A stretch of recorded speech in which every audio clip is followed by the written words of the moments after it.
When we were taught what is in the Quran, we were taught three things are in the Quran. Number one, rules and regulations connected to our lives.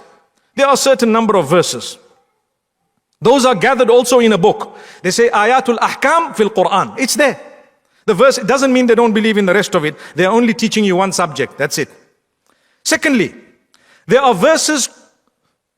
Number one, like I said, the rules and regulations between us. Whatever happens between us, Allah has judged already and given decision and so on.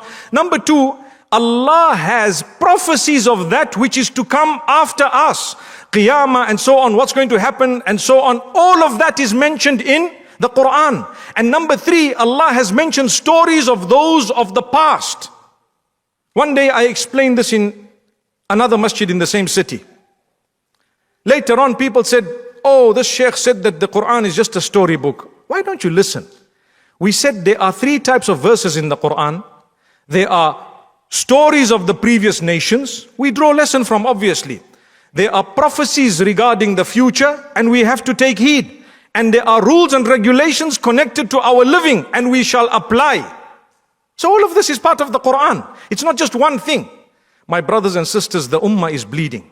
The only way we're actually going to succeed is by us turning back to the Quran and the Sunnah of the Prophet ﷺ.